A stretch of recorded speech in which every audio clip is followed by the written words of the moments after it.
It is perhaps the first time that the stage talk is beginning with something delicious, something that this little boy would not refuse, something that none of us can refuse. And I'm really waiting to have a bite into this delicious craft chocolate.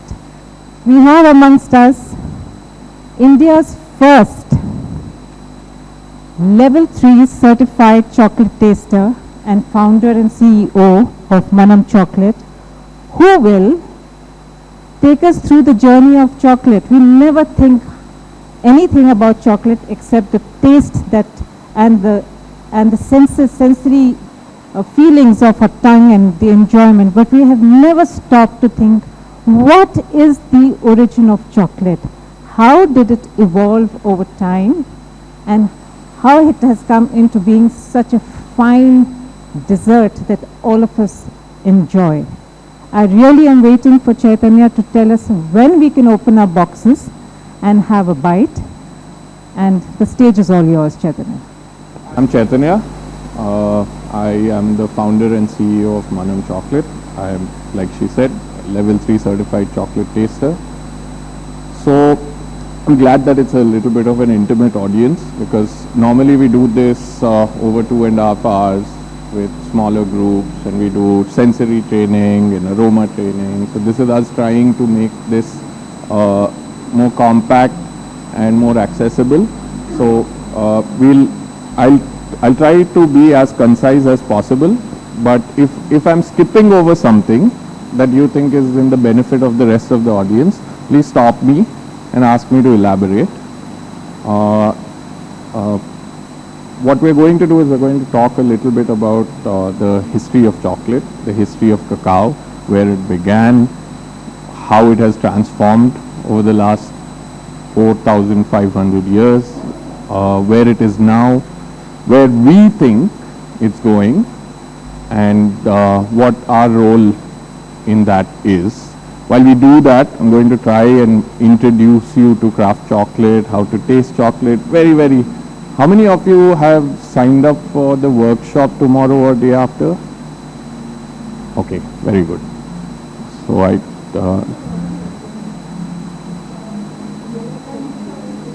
right.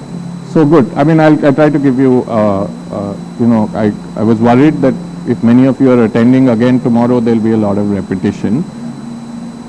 Not able to hear me? Can you turn it up, please?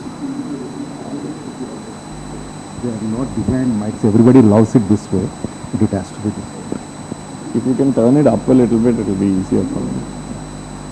Okay? I'll speak up. Let's start. So how many of you are familiar with craft chocolate?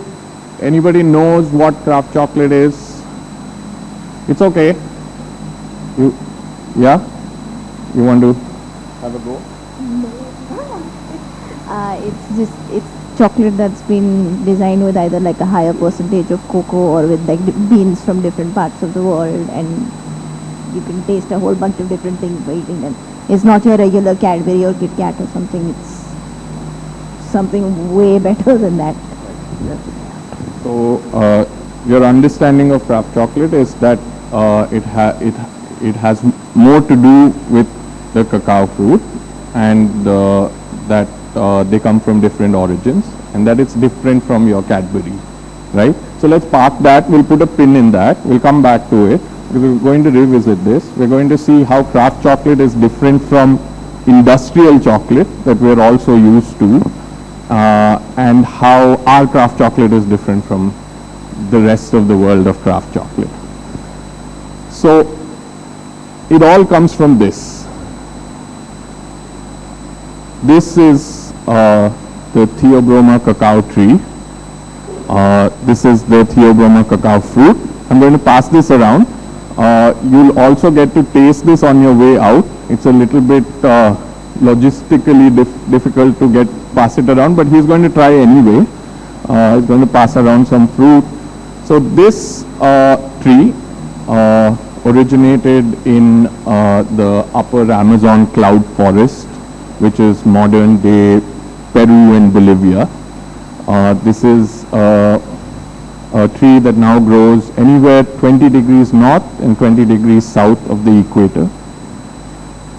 This is a secondary crop. It's a shade tree. So you'll almost always find it under a canopy tree. So it's usually coconut, nowadays oil palm, but in different countries under different shade. This tree needs heat, it needs a lot of water, it needs shade. This fruit has about 40 to 50 seeds in them. This fruit we refer to as a pod. We'll talk about what we do with these seeds inside, why we call them beans and why this is called a pod. But are you going to pass around? Why don't you come around so people can taste it a little bit? So how the session is going to work is, where's Inza? Keep me on time. There is a box that you've all been given. Samples in that box are numbered. I'll tell you which sample to eat when. The cacao fruit is coming around, but if it doesn't, don't worry, you can taste it on your way out. So what we're going to taste first is sample number 1, which is a roasted cacao bean. So don't eat the whole thing, it's strong. I don't want your palates to get wiped out. Try and nibble at it because I want you to get a taste of what cacao tastes like. So this bean is a superfood. It's full of flavonoids, antioxidants, flavanols. We ruin it by adding sugar. This, nibble at it, don't put the whole thing in your mouth because some of you may find it strong. How many of you have 90+% chocolate? Right. You'll enjoy it. Go ahead. I want you to taste it and I want you to think about what you're tasting. How similar is it to chocolate or dissimilar? There's also a water bottle in your box. Between samples, I want you to drink some of that water. If you need more, there's more. Please ask for it, but keep cleaning your palate. Normally, we use polenta to clean our palate. It's just really difficult to do it in this sort of a setup. So this is a roasted cacao bean. And the reason you're able to eat it and you find it somewhat palatable and to some enjoyable is because this is a fine flavor cacao bean. As we progress, we'll talk about how fine flavor cacao is different from bulk or commodity cacao. This bean is from India. This is single origin West Godavari. I know this bean from before it was a flower. I know the farmer who grew this. I have breakfast, lunch and dinner with him every year. If you go to our store, you'll see his name printed on a lot of the packaging. So the reason it's pleasant, it's because a lot of care has gone into how this fruit is grown, how it was harvested, how it was fermented, which we'll talk about. This is in contrast to the bean that your dairy milk would be made out of, which you wouldn't be able to eat this way.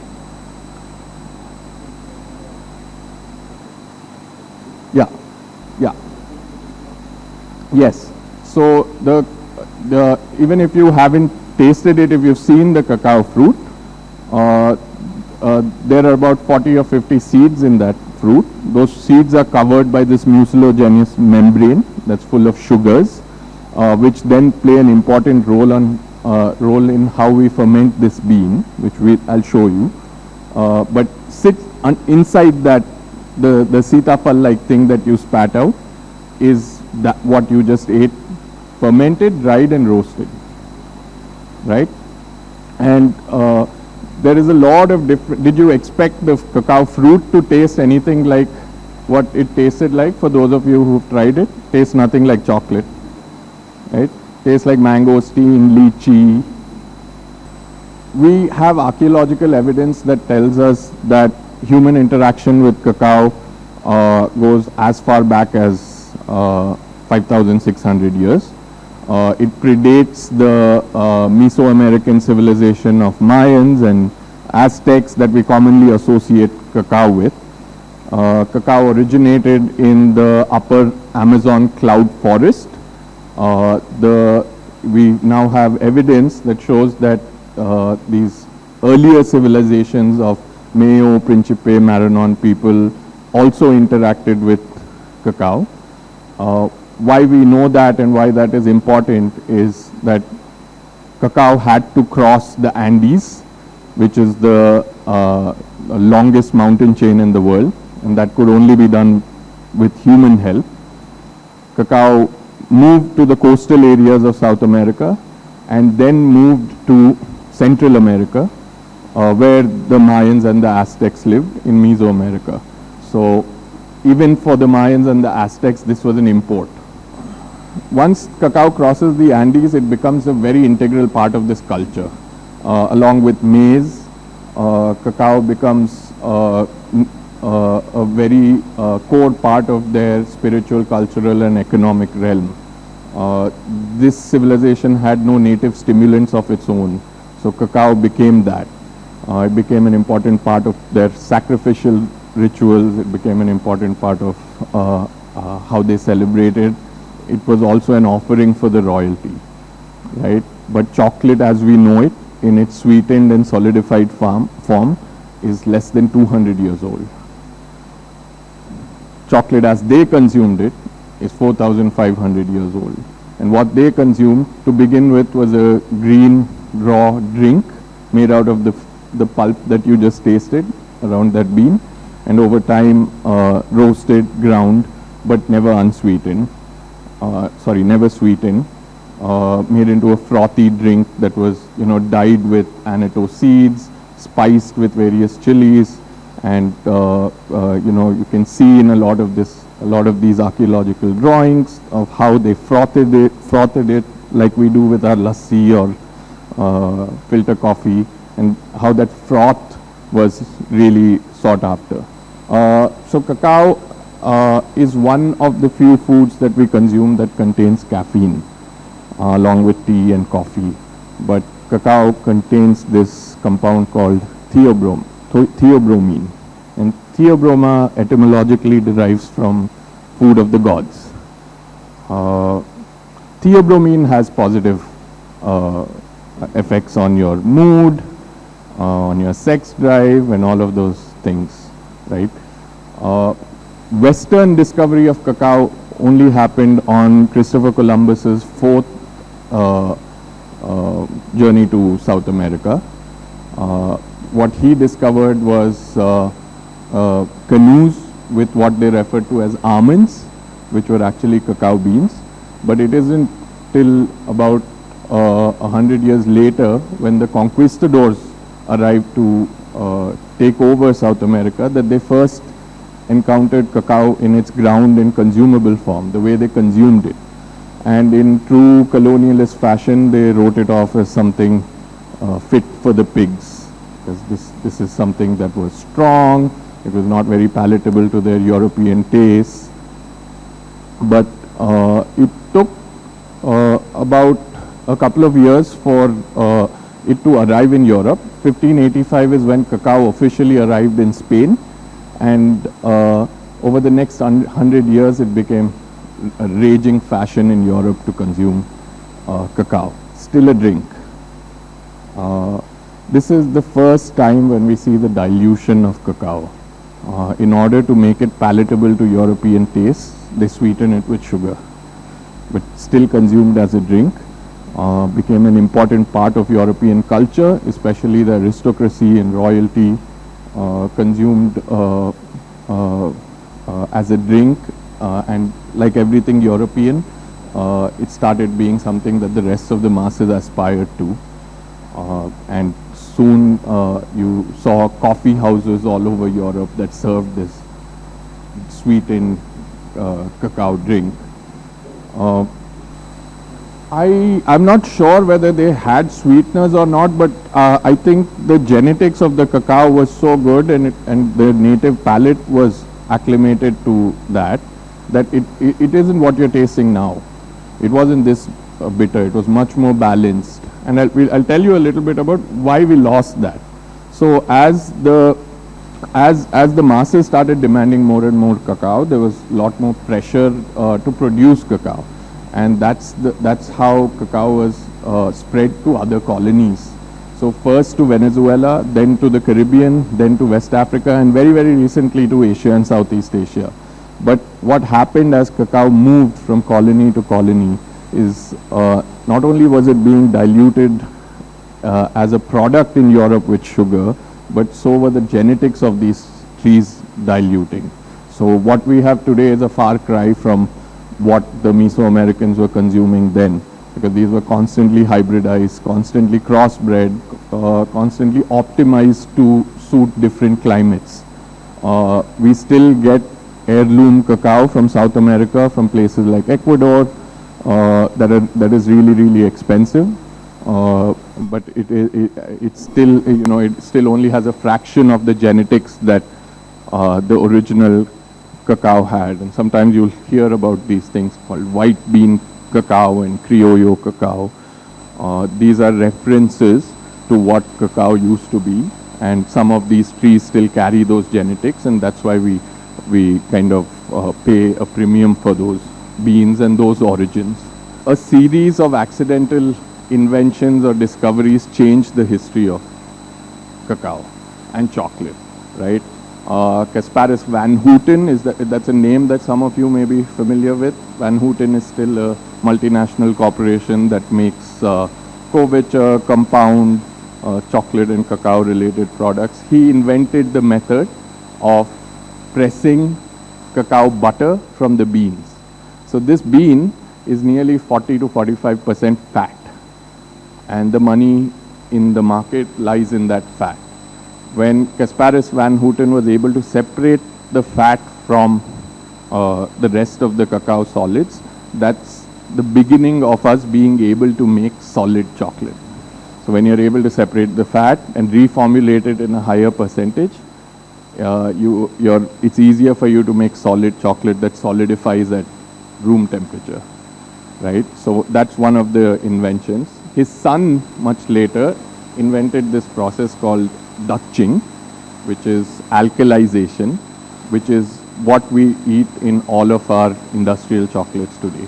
So alkalization is the use of alkalizing agents to remove all acidity from the bean. So that sourness that you were tasting when you had that roasted cacao bean, that complexity, that little bit of sour cherry, all of that is wiped out, and flavor is added back to the chocolate in order to aim for consistency. So this is where I'll introduce you to the concept of craft versus industrial. So industrial chocolate is made from bulk or commodity cacao. It is optimized for productivity. So the trees of bulk or commodity cacao are optimized for disease resistance, yield per acre, fat per kg of beans, but never flavor, because flavor is always added back either through process or through additives. In craft chocolate, we use fine flavor beans, and we optimize for complexity and flavor from the bean. Another major invention that changed the history of chocolate is the invention of milk powder by Henry Nestle.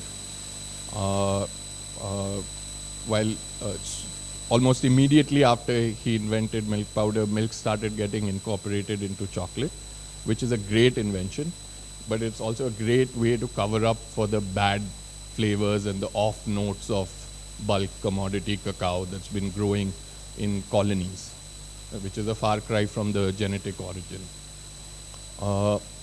The wars changed the history of cacao. The need to ration, the need to make it cheaper, and the need for chocolate to survive harsher climates and temperatures pushed for the industrialization of chocolate, where today a large part of the chocolate that we eat is separate from the very thing that characterizes it as chocolate, which is the cacao butter. So this is referred to as compound, where you take the cacao fat out of the bean and you replace that with a hydrogenated fat, a vegetable oil or a palm oil. And a lot of the chocolate that we eat today is compound. The Kit Kat that you buy is compound. When you read the back of the label, you'll find palm oil or vegetable oil, and that's the very essence of chocolate being taken out. And it all happened because of our human need for this great magical ingredient.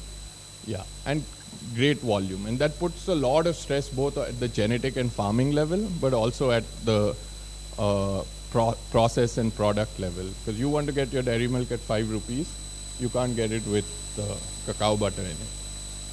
Like when we get chocolates, let's say from India, a Kit Kat from India and a Kit Kat that we buy, let's say in Switzerland, there is a quality difference. So are they putting cacao butter there and we are not here? Excellent question.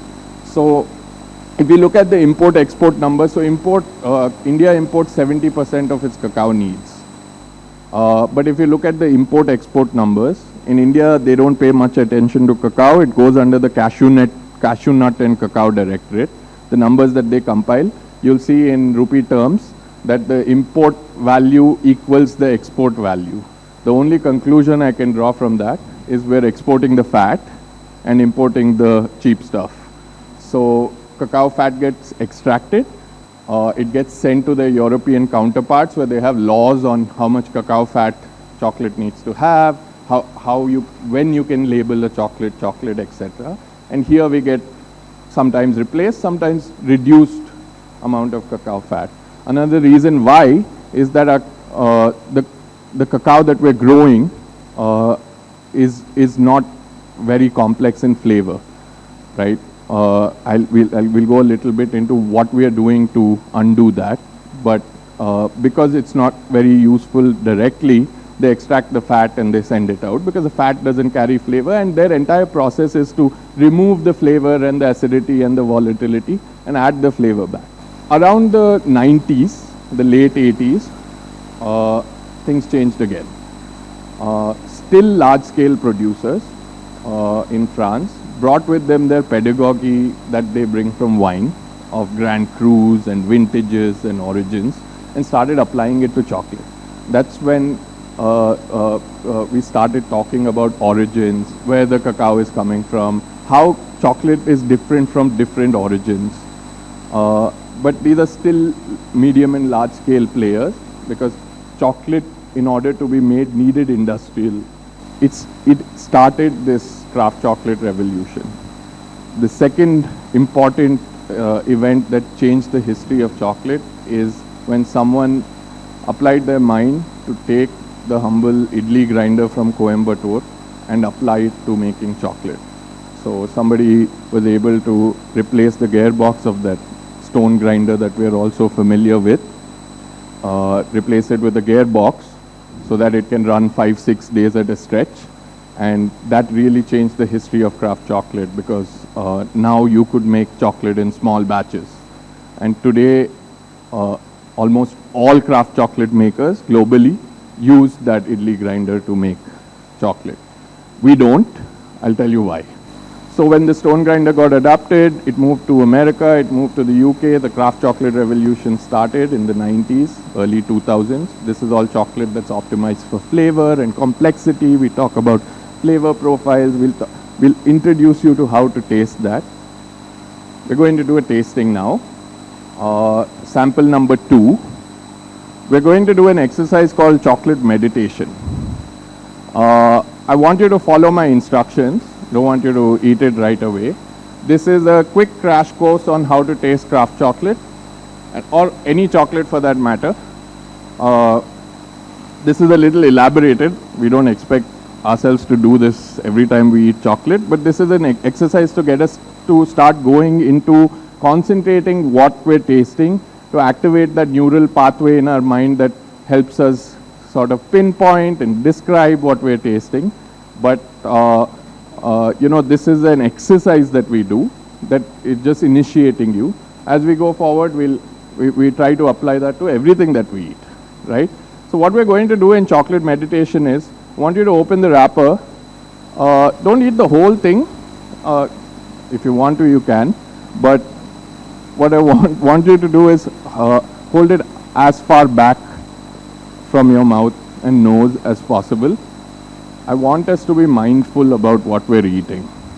Look at it, look at the color, turn it around, look at the gloss, try and describe the color for yourself, and slowly bring it close to your nose and mouth. Don't put it in your mouth yet. When it comes there, smell it. Think about what you're smelling. Can you concentrate on what you're smelling? Does it smell nice? In craft chocolate, we say melt, don't munch. Chocolate melts at body temperature, which is very, very convenient. So please don't chew. When you chew, you get sugar delivery. When you let it melt, you'll get flavor delivery.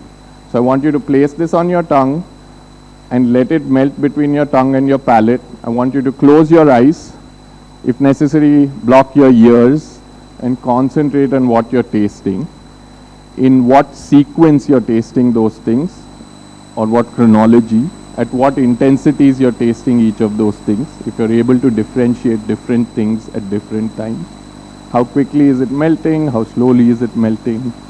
After it's gone, what does it leave you with? What the finish is? You want to have a go describing what you tasted, or just describe your experience?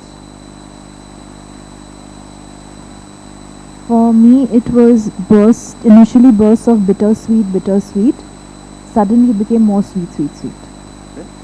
So, yeah. Anybody else? Yeah? For me, I could taste, it tasted like baking soda first, and then it went on to taste like raisins and sort of wine-like taste. And it ended with coffee or something. Can you try and describe the baking soda? Was it the acidity?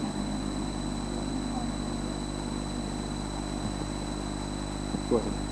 I could taste the cacao first. Can But you speak up a little bit? yeah. I could taste the cacao first, and it felt a bit like coffee, but later I got some sour kind of taste, like fruity taste also. Okay. I'll quickly tell you how to read a chocolate label, right? So usually you'll find percentage followed by the word dark or milk. Now 80% dark means 80% of this chocolate comes from the cacao bean. It's either cacao solids or cacao fat. 20% is sugar. When you see a 54% milk, it means 54% of that chocolate is from the cacao bean, and 46% of that chocolate is milk solid, sugar, vanilla, other things. Now the convention is, for something to be labeled dark chocolate, it needs to have at least 60% cacao content. But we'll go to the supermarket after this session. You'll find things labeled intense dark chocolate and super dark chocolate. And you look at it, it'll be 43%, it'll have milk solids. So there's a lot of eyewash, there's no real setting of semantics for this industry in India yet. And a lot of it rides on the marketing and popular media carrying things like dark chocolate is good for you. What they mean is dark chocolate is good for you, not things labeled dark chocolate are good for you. So now you know how to read a chocolate label. Also a quick introduction on what single origin means. So single origin means all the cacao in that chocolate that you ate came from one origin. Okay, what you ate goes a little further. It all comes from one farm. Now, for something to be recognized as single origin by the IICCT, the IICCT is the International Institute of Cacao and Chocolate Tasting. They certify you. That's who certified me as a chocolate taster. For something to be labeled single origin, there should not be more than 3 cacao growing regions within that origin. Okay? If let's say something is labeled single origin India. India has 4 cacao growing regions. West Godavari, Andhra, Kerala, Pollachi, and that Coorg Karnataka belt. Now, if I label something single origin India, but it's all bulk commodity cacao gathered from everywhere, and it's all mixed up at a factory, it really doesn't mean much. So next time you're buying chocolate, see that the origin tag is as specific as it can be, to make sure that this is something that has been very carefully brought from one place without mixing it up into the bulk and commodity world.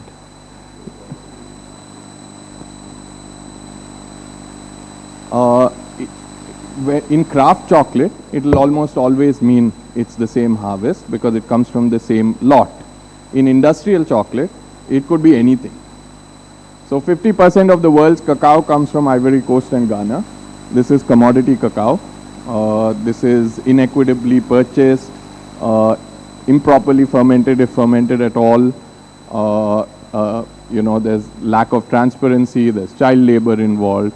And 90% of any chocolate that you're eating, that's Lindt, Godiva, Cadbury, it's all Ivory Coast and Ghana.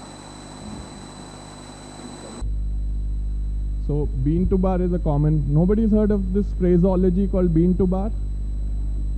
Yeah? Bean to bar, pod to bar, sky to bar. You've never heard of this? Yeah. So this is the common phraseology in craft chocolate. What they mean is that they've made this chocolate from the bean, as against most of the chocolate that you're eating out in the supermarket or in your five-star hotel or at the local bakery or the fancy patisserie. They're buying chocolate in a bag. It comes from a handful of multinational companies that dominate the cacao supply chain. Chances are, if you've had Cadbury, Lindt, Nestle, or a chocolate cake at any fancy patisserie or a five-star hotel, cacao in that chocolate has been through the supply chain of a company called Barry Callebaut, which controls nearly 50% of the world's cacao production. So we refer to this, it is commonly referred to as bean to bar, because they are trying to tell you that we've made chocolate till the bar from the bean. We as a brand don't subscribe to this terminology. I'll also tell you why. I'll tell you afterwards. I don't want to villainize. I'll catch you and I'll tell you. I already regret taking the name. But we see ourselves as starting much before the bean. We start with genetics, we start with soil, we start with farming practices. Next please. We've tried to solve a problem that we identified for Indian cacao. Now, cacao was brought to India only in the early 1960s. It was brought to India by industrial players for industrial purposes. They brought with them a set of varietals called the ICS varietals, which are industrial hybrids optimized for productivity. Like I said, disease resistance, etc., never flavor. Now, since the day they were brought to India, they've been seed propagated, which means they're constantly cross-pollinating. So even the genetic integrity of the industrial hybrids is lost. Now, to bring new varietals into India is a long and drawn-out process. You need to take central government approval. You need to get those trees quarantined with a horticultural university for 3 or 4 years. Then they'll release it to you. Then you'll clone it. Then you'll plant it. On the 4th year, you'll get fruit. Then you'll ferment it, dry it, and see if it's any good. If it is not, you'll start again. So, and if it is, then you go to farmers, you convince them to plant it, you get enough acreage planted, and then another 4 years you'll get fruit. So this is a 12-15-year project that we're on. But we asked ourselves, what are we going to do with all the hectares of cacao that's already planted in India? All of this industrial genetics that are already in India. Does India have no future in fine flavor cacao or craft chocolate? Which is when we built this fermentary. This is one of the largest fine flavor fermentaries in the world. This is in West Godavari. We've developed indigenous technology that's proprietary to us. We are basically sciencing the heck out of the cacao to compensate for the lack of fine flavor genetics in India.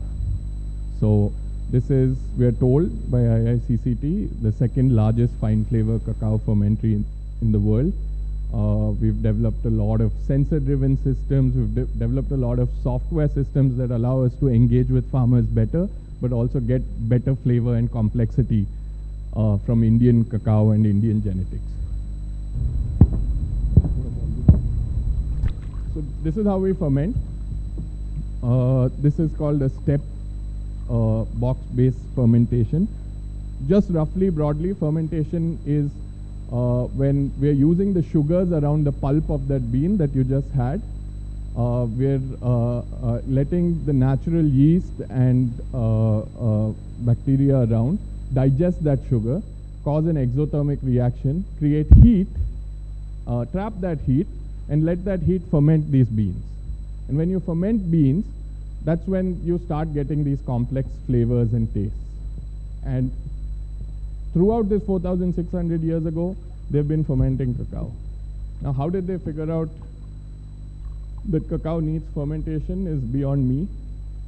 But, you know, like everything South American, they've had very evolved and complicated processes in the ancient past, like we've had here in India, right?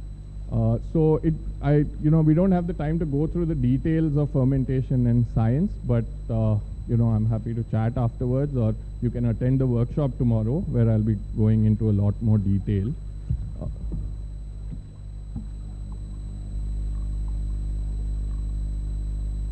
Yeah, so this makes us different to other craft chocolate makers globally, in the sense that most craft chocolate makers will go to a farmer and teach them how to ferment. So let me talk a little bit about this. Conventionally, all the cacao that you eat in your Cadbury, etc., is supposed to be fermented by the farmer. So they've taught the farmer a very crude and rudimentary process where he cuts the fruit, he cuts it open, de-seeds it, stuffs it in a cement bag or a urea bag, puts it under a tree for 3 days. It's supposed to ferment. Then he spreads it under the sun. The chickens walk on it and the dogs pee on it, and that becomes your dairy milk. That always works. So craft chocolate makers usually go to farmers and teach them a slightly more evolved method. What we've done is we've developed a new farmer engagement model. What we are trying to do is not only make chocolate, we're trying to build a reputation for Indian cacao. We want craft chocolate makers globally to use Indian cacao and make craft chocolate.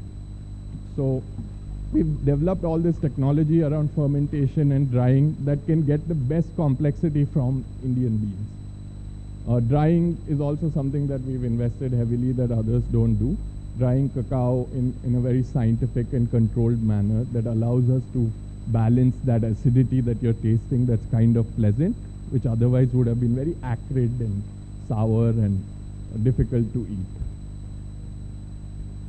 So this actually we do, these are on rollers. So we do a very controlled drying of direct sunlight, indirect sunlight. What we want to do is we want to dry these beans as slowly as possible so that we can get that acidity out without the case or the bean hardening. So they're mixed every hour. So these are dried for over 9 to 14 days. But really what we've disrupted is the cacao purchase model. We buy fruit. We ask the farmer to concentrate on only 2 things: take care of his soil and take care of his tree. We do everything else. We pool profits much, much better to farmers. In conventional worlds, profits pool at around 6% to farmer. In our system, we pool at about 30% to farmer. We pay nearly 100% over the fair trade price, which is something that we in the craft world is also looked down upon. We built technology around this. We have a blockchain system that captures all of this, that then makes it traceable. So you go to our store, you buy a bar or a tablet, you scan the QR code at the back, it'll take you to that farm, it'll tell you on what date we bought it. When we sell beans abroad, they get data on how much we paid for those beans. So they can go to their customers and tell them that they are sure that this cacao was equitably traded.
So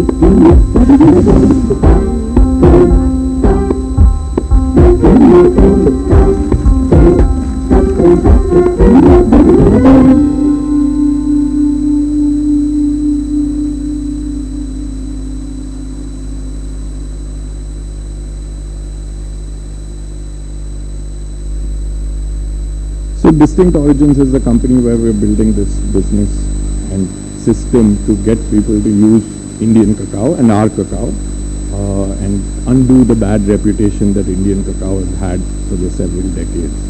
Now, why we don't subscribe to bean to bar as a phrase, apart from starting much before the bean, is we take this much beyond the bar. So when we did all this, we started crafting at source. We started working with soil, with genetics, with farming practices, fermentation, drying. We've invested a lot of time and money into this. We asked ourselves, if we're going to make chocolate, are we going to make chocolate like the Americans do in bars? Or are we going to make chocolate like the Belgians do in bonbons and pralines? Are we going to make chocolate like the French do by baking with it? What could be the Indian way of gifting, consuming and sharing chocolate, right? And for us, it comes from this fact that our association with chocolate is not that bar. Our association with chocolate is that Black Forest cake that our parents bought for us, or that cornetto ice cream that we ate the ice cream and the cone, and we had that sweet dollop of chocolate at the bottom. So how do we deconstruct these associations and reconstruct them into elevated products without being reductionist of our self-conception of Indians into Kesar, Ilaichi, Badam? That we are aspirational, we're well exposed, we have new tastes. This is an attempt to distance ourselves from this fascination that we have with these European tags of Belgian, Swiss and French, because cacao doesn't grow in Europe, right? It's actually a very convenient reminder to us of a colonialist past embroiled in slavery. This is our attempt to say, we are making chocolate the way we like it. This is Indian craft chocolate, similar to how we've been looking at Belgian chocolate. You come try it, right? So we've developed, my colleague Chef Ruby is sitting there, she makes 300 products spread over 50 different categories. How we make this chocolate is we balance a lot of craft into various steps, from roasting, how we roast it, how we conch it, how we refine it, a lot of which I can't get into detail right now because of paucity of time, but basically it's us trying to get the best that we can from what this bean has to offer without adding anything to it. So we're trying to balance acidity, astringency and bitterness in such a way that it's pleasant without taking away from that bean what it originally had to offer in nature. Not yet.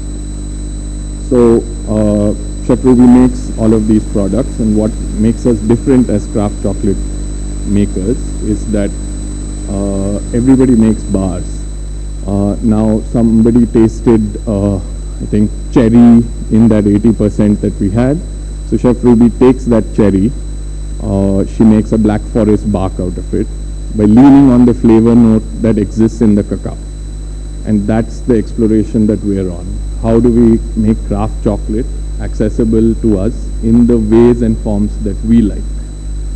So we're going to do a little tasting exercise now. Tasting exercise completely. It's this, yeah. Sample. Yeah.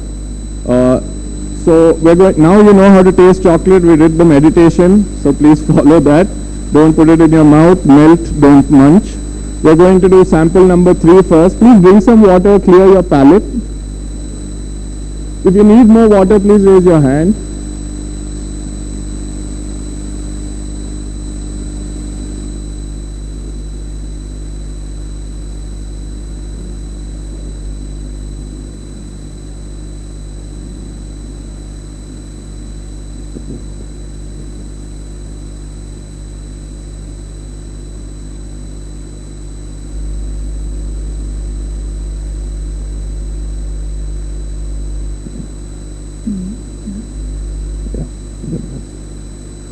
Okay. Smell it. Look at it. You're having a tough time opening it. Concentrate.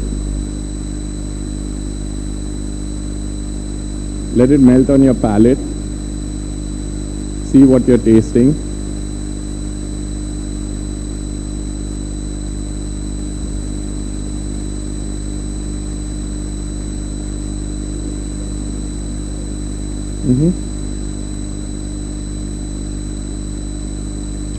She said it's okay. Finish that, please.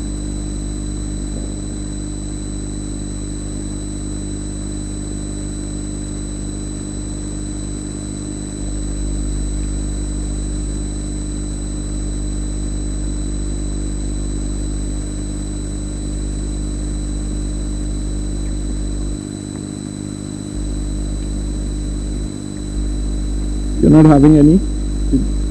Did you get a box? Yeah.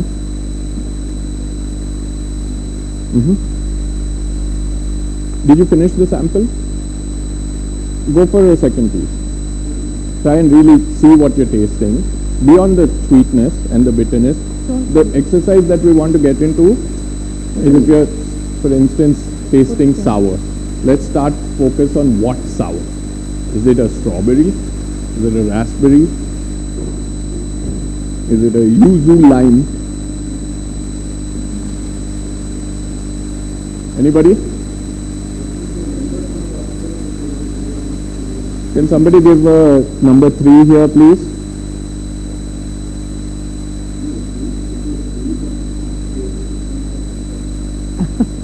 No, I made sure. Anybody wants to go at the back? Any feedback on what you have tasted? Any one of you?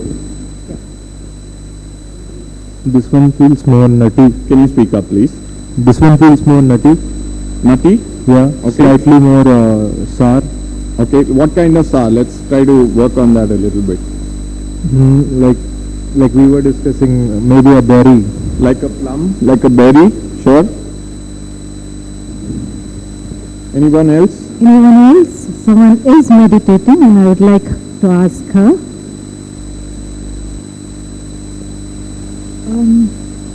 It felt a little more oily in the beginning. Okay, was it buttery? Buttery, yeah. Fatty? Oily, fatty.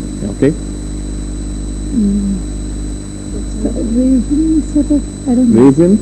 Sure. Yeah.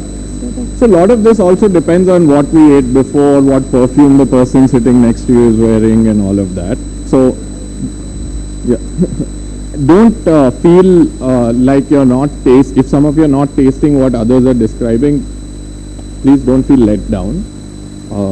It's really only about enjoying it. Was it nice or not nice is the fundamental question. But as we go out in the world and we taste things, if some of you are attending the workshop tomorrow, I do a sensory training and that kickstarts you into actually tasting these things. But really it is for us. Is it good or not? Yeah. Yeah. I want you to, if you have finished tasting it, drink water and like sort of swirl that water around so the chocolate goes away, because I'm going to taste another one immediately now. You were saying. So this one is a 69% dark chocolate that we make from beans from the Malabar region of Kerala.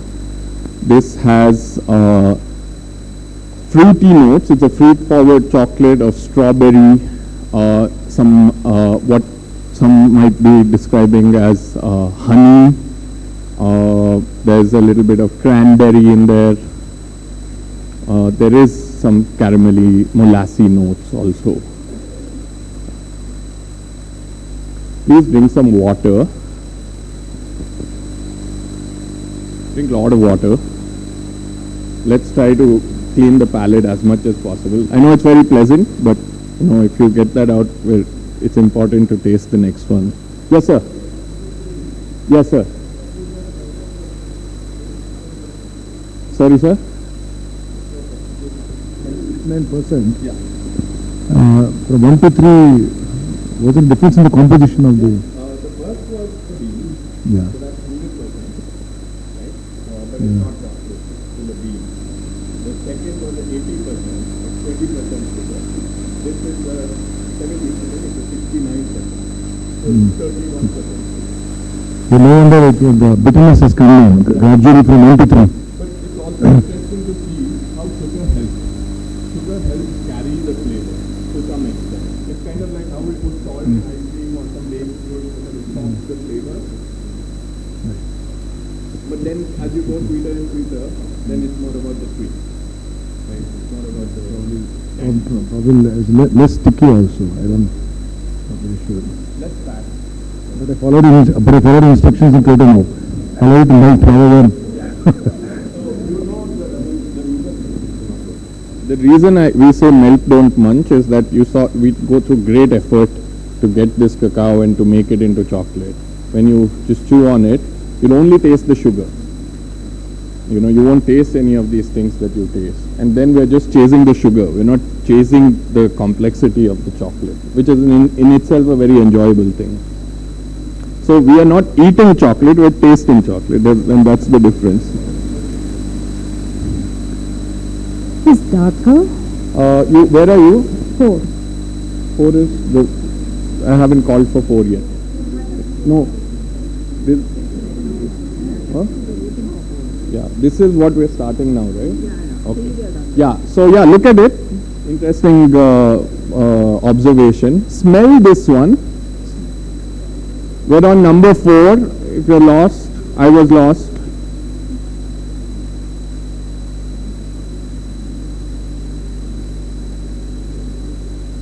Smell this one. Does it smell different? Does it smell the same? I'm smelling the mic.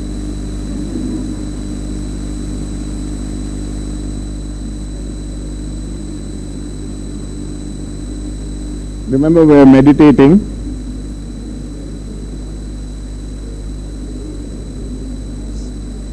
Okay. Somebody said something back there. Smells like mud. Okay. Did you say mud? Smells like vegetable oil. To someone. You want to say something? Sorry, somebody here. Smells raw. Can you describe what is raw?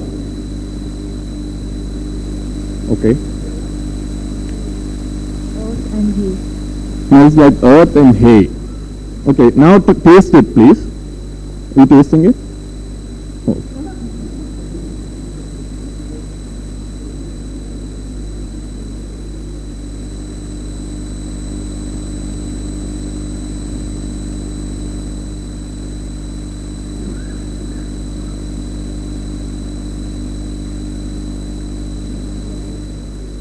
It looks less glossy. Okay.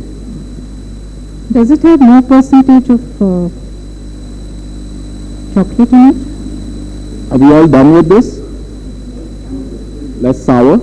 So less other things than chocolatey chocolate. Does anybody taste coconut oil? Like a rancid coconut oil. Anybody taste some smoky things like ash or carbon?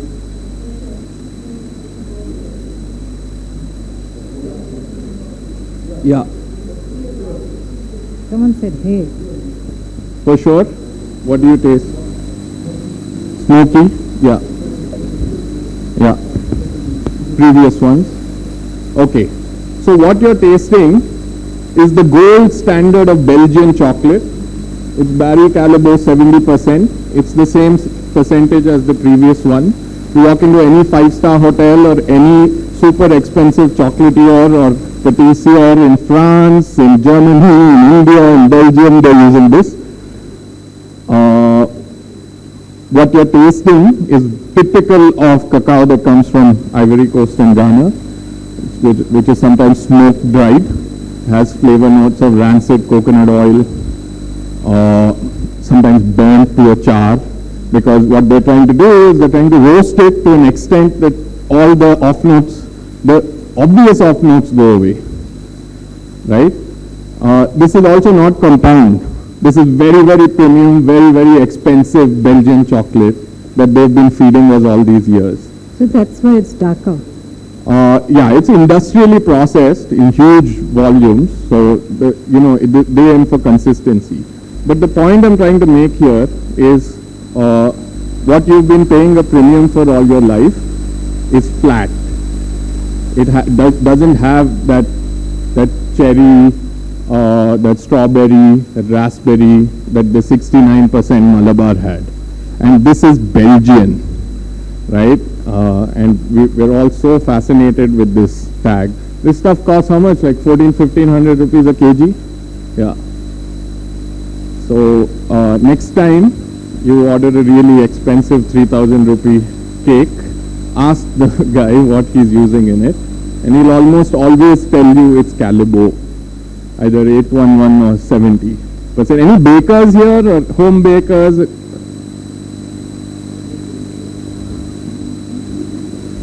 Yeah. Oh, there. So I won't leave that taste in your mouth for too long, but the point I was trying to make is, look, we've been made a fool of all this time.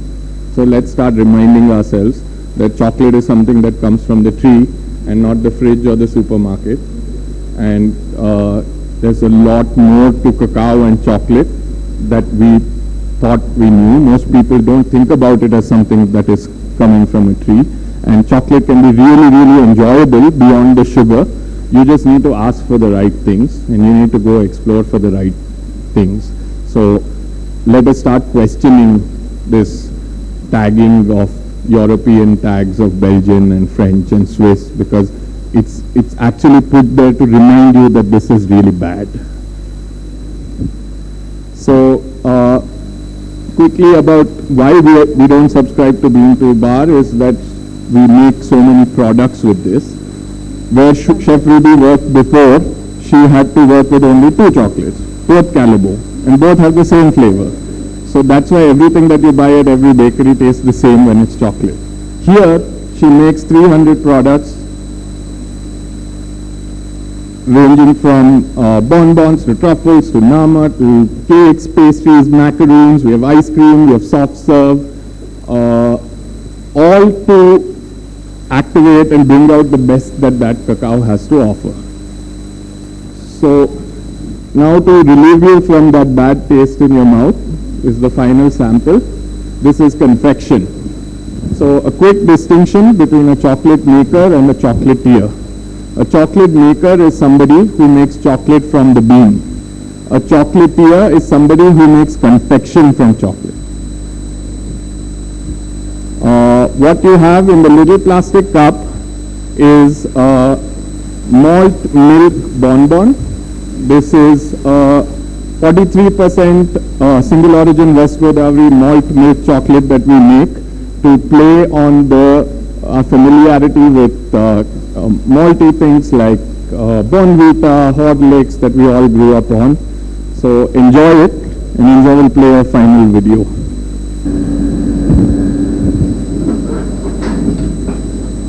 The chocolate that we all love. Where does it come from?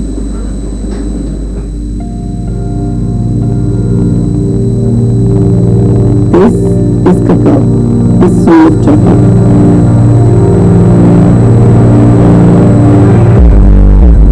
It hides a world of flavors, the flavor of crazy, the hands, the color.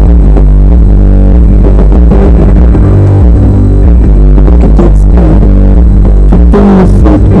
chocolate. It takes time to express the flavors within.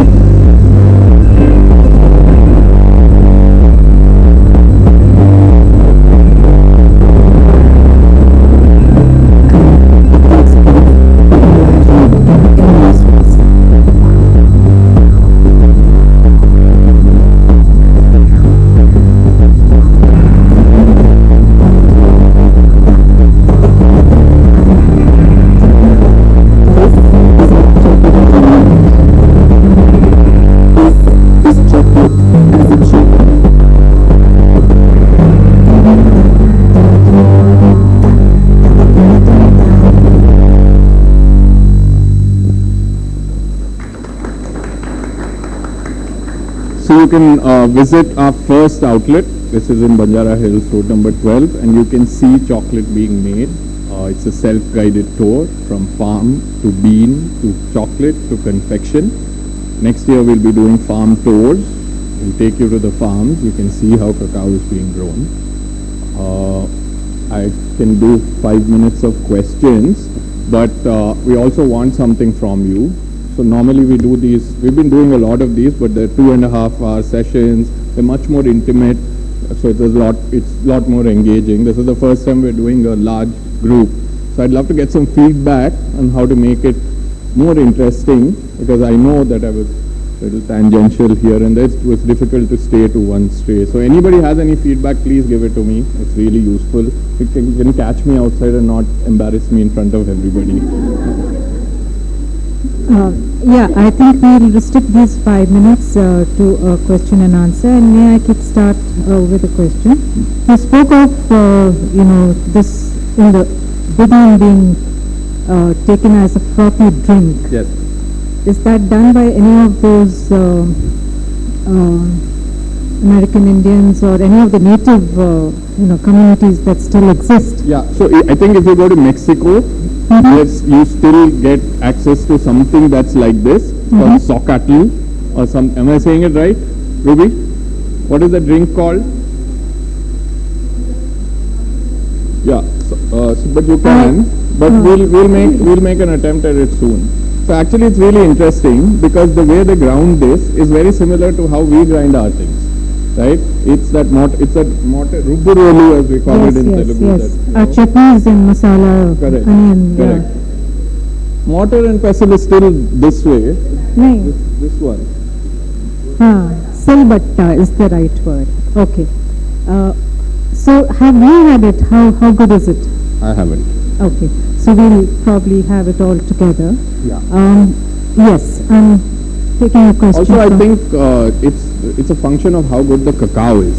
So unless the cacao is heirloom, national, I don't think it would be very pleasant and sweet in that way. We could have a go at it with our cacao. Yes, sir. My question is Manam targeted for a niche market, or is it also meant for the man on the street? Sorry, also meant for the Man on the street. man on the street. So this is a nascent category. It's actually a non-existent category. Craft chocolate globally is extremely nascent. So what we're trying to create is aspiration, right? And for the man on the street, the chocolate has to be inexpensive. This is really expensive cacao because a large part of these profits go to the farmer, and of course we are creating a premium experience. And some of the lessons are from the past in terms of how it penetrated Europe first at a very top level, and then people aspired to enjoy craft chocolate. That's kind of how craft chocolate is in the world today. It's trying to create a statement that if you want to have good food and you want to know where it comes from, it's going to cost a premium. And there's value that is being transferred to the supply chain. And that's why it is not yet for the man on the street. But the hope is, in a decade or two, that everybody seeks and wants fine flavor cacao and craft chocolate, and the supply chain is set in such a way that we can do it in an affordable manner.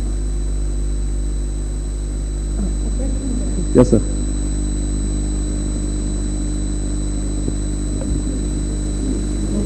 Related to your pursuit, what's been your personal calling for following the craft chocolate route, and what does Manam stand for? I'm sure what's the inspiration behind that name, if you will?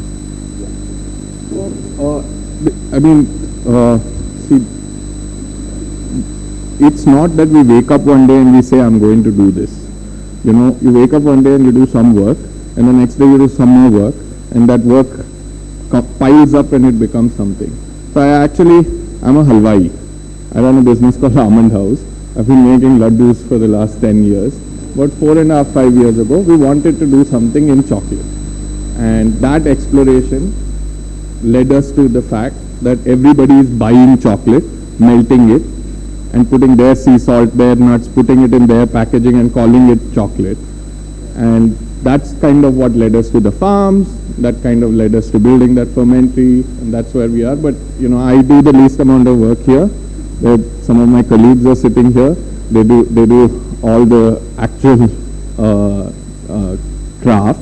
So we see ourselves as a collective of craftspeople, starting from the farmer who crafts at source, with origin, with terroir, with soil, the fermenters, the chocolate makers, the chocolatiers, and some of us who are less useful, we call ourselves storytellers. But we sit around this table and we come up with these things called editions. And what you see is edition 2022. Every couple of years you'll see a new edition with new products, new art, new music. And this collective is why we are called Manam.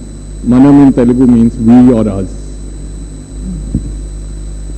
So, I think let's take it as, it has to be very brief. Yeah, so a lot of the products that we make are ingredient story driven. There are a lot of products in there. For example, I am fascinated with this banana called the Chakarkeli banana, which is a very unique banana that comes from Krishna and West Godavari districts. We grow this banana around the fermentary. We bring it in every day by bus.